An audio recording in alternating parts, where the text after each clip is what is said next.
I will move now to a more practical point, which is to do with this exercise in sharing our meditation experience, because you're going to have to do it in about an hour from now.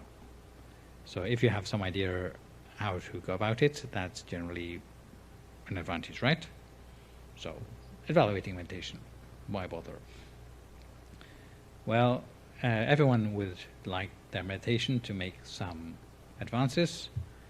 If you don't see any progress for all your efforts, then you would be inclined to get fed up with it after maybe not too long a time.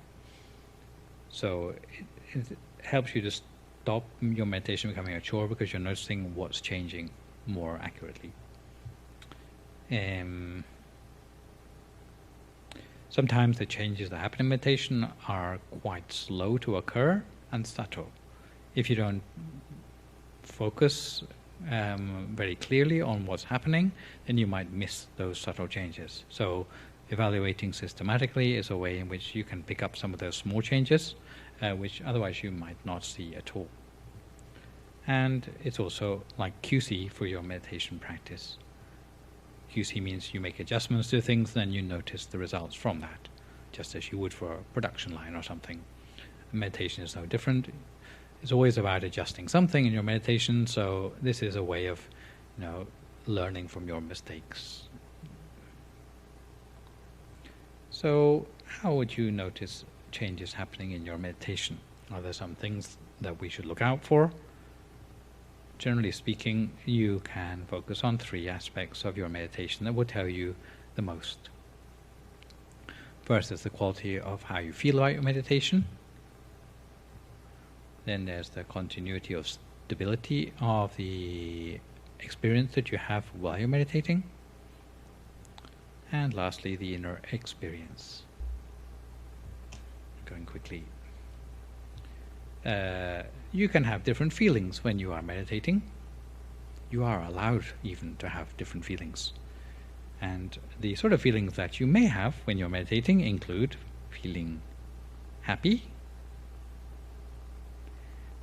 feeling neither happy nor unhappy, and feeling unhappy. Yeah, it was really worth it coming this weekend, wasn't it? So, what might these actually mean in terms of practice? And which one should we be going for? Maybe neither happy nor unhappy? It's a good sort of middle way. Huh? Middle way meditation, it means like not being too happy or not being too unhappy. Moderation in all things. Happy? Or isn't that a bit sort of hedonist? Rapture. Yeah, I'm playing devil's advocate. Yeah, you are allowed to be happy, okay? That's what you're here for. And we shall see, being neither happy nor unhappy actually isn't really what we want. But I shall explain. Things we included in the happy feeling include the spacious feeling in meditation, things like lightness, in both senses of the word, feeling opposite of dark and opposite of heavy, finding that time flies because you're enjoying yourself after all, and wanting to continue further. Sometimes the monk brings the meditation at the end, you think, oh, I could have done another half an hour. And in fact, if that happens, you may continue meditating. You are allowed to keep that meditation experience going further. Even if you happen to be by yourself at the back of the room, it's worth doing. Neither happy nor unhappy may include feelings like having lost touch with the outside world, which is not considered safe or desirable. Going blank, inert, numb, or meditation being just more of the same. I have this story, probably from Bodhidharma or something, of this monk going to a cave for 7 years, sitting like a stone without moving for meditation. And his students got a bit worried about him, so they went and stuck a hat pin in him to see if he was still awake or not. And he still didn't move. I suspect he was in this neither happy nor unhappy state. So if you want to train yourself to be a pincushion, that might be interesting, but generally speaking, I would not recommend it. Unhappy, it translates as sort of heavy feelings, restlessness, feeling something is awkward with your meditation, becoming more stressed than you were when you started, dizziness, or as if you're forcing something. Yeah? So even a simple subjective thing like the feeling that accompanies your meditation can actually tell you quite a lot about whether you're on the right track or not. Continuity. Let's say your experience is that of some sort of inner light. Then the experience you have might be momentary, a flicker of light perhaps. Maybe something that happens off and on. Half the time it's there, half the time it's not. It may happen the whole time. And generally, a mastery meditation would be related to building your experience up to a point where it stays with you the whole time, inside and outside the practice. And if you want to be pedantic, you can express it as a percentage of the total time. Inner experience, it's usually contrasted to what is outer experience. So you wouldn't be going on about, oh, it's really noisy or hot or rainy or whatever. But you'd be concentrating what happens on the inside of your experience. That would be what you would write down on your piece of paper. Also, if you are evaluating meditation, just like with the car journey, where you get to may not be quite as important as how you got there. And what is important to remember is the route. So how you saw it, the quality with which you saw it, how you got around to seeing it, what did you do right to get to that point, can be more important than what you actually see. So don't get too excited, wow, I had those flashing lights like fireworks. Yeah, what did you do to get to that? That would be a more important thing to take note of. If you are talking about qualities of a visual object, you probably have more you can write about. You can talk about the vividness, you can talk about transparency, and you can talk about the brightness of the object. You can go into those in more detail, but generally one can compare with equivalent things in the outside world. Vividness often in terms of comparing it to things that you see with your naked eye.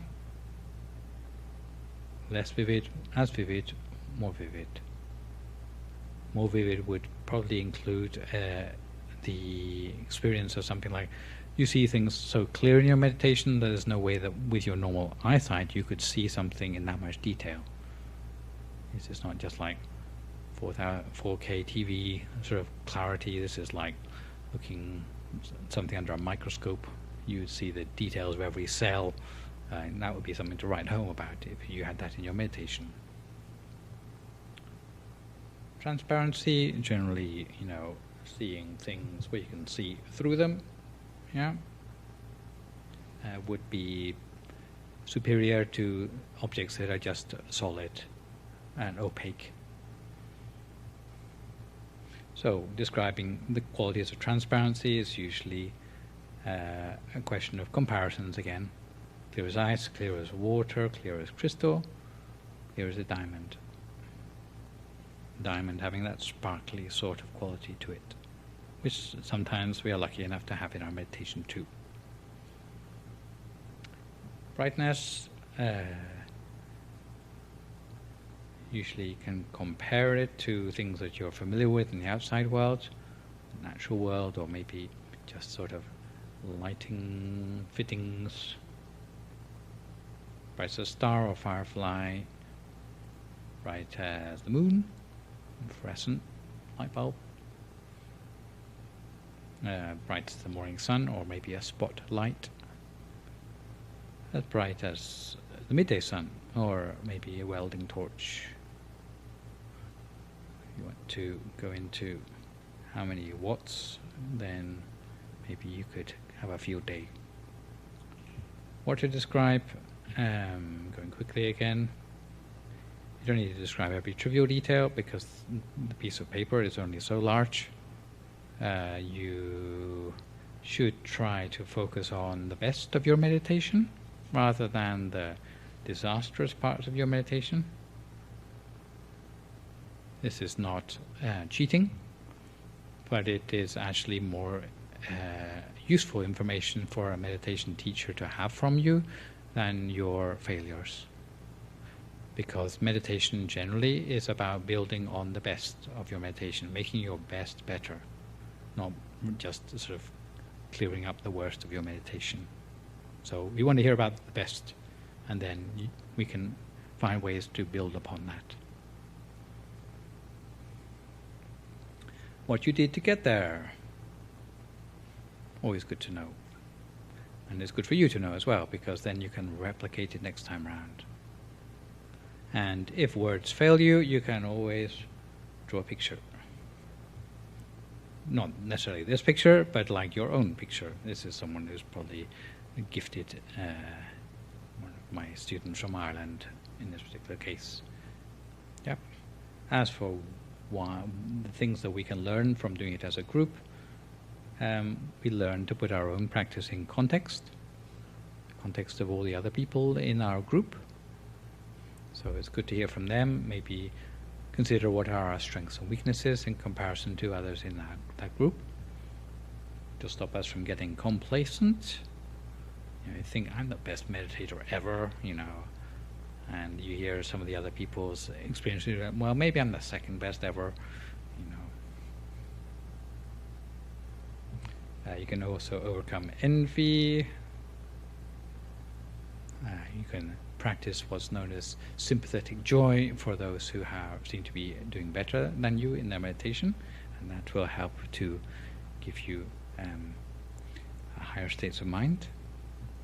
And learning as a team is always better than learning in isolation. But the ground rule is that it's not boasting about my meditation, but it is supposed to be a learning experience for everyone. So usually the context is one of mutual respect for each other's experiences, and that everyone's there to work on their meditation and improve it. So we should take care of what you talk about. Some people who are careless with their reports of their meditation find that the moment they say it, they lose that actual experience from their meditation. So it's good to go tread gently, okay, and say what is absolutely necessary. Yeah. Okay.